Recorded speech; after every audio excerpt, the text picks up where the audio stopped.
Hey guys, Beast back with some more life gear stuff. Now, these aren't made of the usual life gear sort of plastic, the occasional glove box grab. These are meant to be a little bit more hard use, a little bit more durable because they're machined out of aluminum. This is what they call their Highland system, or Highlander system. And I've got to test them all through winter. I will tell you that it's an IP, I believe 44 rating, which basically means splash proof. They're water resistant. They're not going to be dunkable. I will insert some pictures as we go, and you'll find out what I thought of them. Now, all the lights work through all the testing. I didn't have any issues with that, even with the water submersion. I've got some photos I'll roll in where I had these just sitting under a slow-moving creek.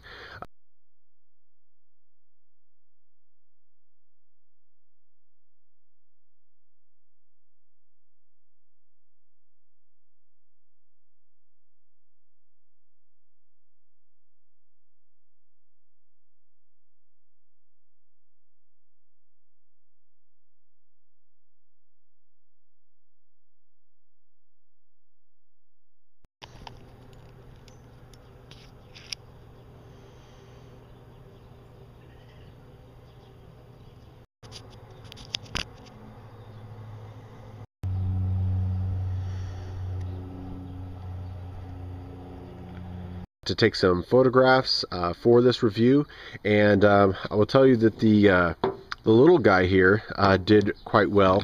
The larger head is kind of a little bit more flimsy plastic. Now, I did not have that break, but it was a concern. As you can hear, it's a very soft plastic as well. This one, I believe, is the 1000. It's very similar to their 700. And that's why you'll see, I'll put a link up here where I did a flashlight comparison, and this guy here, this 1000, holds its own with the Jet Beam, which is a over $300 flashlight. You'll see the Jet Beam is quite a bit more cool blue color. The Highlander is more of an outer white. I was very impressed with that. As a very get in here, has a very good beam pattern for have multiple LEDs. A lot of times the companies, when they put more than one LED in there, you don't get a very good focus. I mentioned that in their lantern review. That lantern that had like the 9 LEDs in there focused down to a single point, and you got an excellent beam pattern out of there. Now that kind of impressed me for a company who doesn't really specialize in sort of the higher end flashlights that some of them that I've reviewed. So that really impressed me. This unit here is going to be very similar to your mag lights. It's very long. It takes quite a few C batteries. The tail caps on these have similar functions. This guy down here is their Highlander 80. It is a single AA flashlight, and I'll show you in here. We're just running a single, just regular old alkaline in there. Each tail cap has a switch.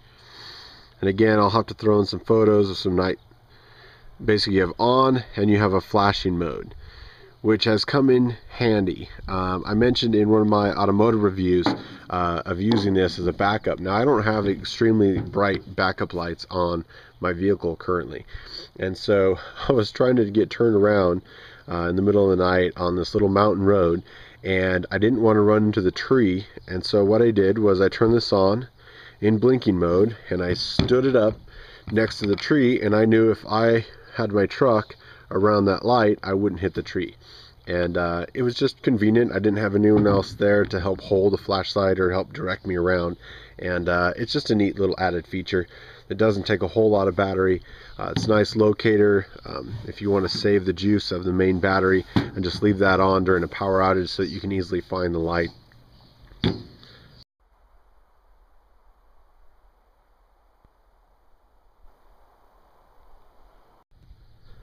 Now again, because this is fairly comparable to a mag light, you know, this is going to outperform a mag light, hands down. Has a great beam.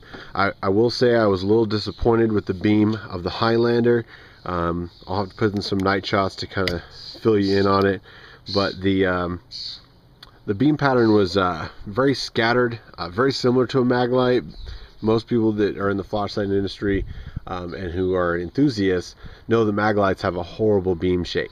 This I had to actually loosen the head just so the depth of the LED met the reflector to give it a better beam. Part of that is it's always going to be a little bit loose at that point, and I think it would hamper its water resistant splash proofness. The beam, when it's tightened all the way down, and I think that's just it's a machining issue, it's a production issue where the LED needs to be a little bit farther behind that reflector to get a better beam.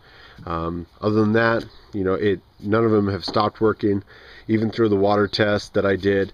Again, I don't recommend it because they're not rated for that. A lot of you guys are used to the IPX7 or IPX8 military ratings that I give you on some of the other light reviews. And these simply just don't have that. They are splash proof, but they are durable. And although I've had a little bit of paint wear on some of the edges, overall no worse for the wear. They still come on. They're still incredibly bright. And again, I'll put in some photos to help you out. I'll put some links down below. You can find these at Amazon. You can find these at sporting goods stores. They've got more information on their website for anything else that you can't find, but they are selling quite a bit on Amazon, and that has a fairly detailed information section on it as well. But again, I thank you for watching, and those of you who are looking for an affordable light with a decent amount of power, maybe on more traditional batteries like the C's in there, it's something to look into.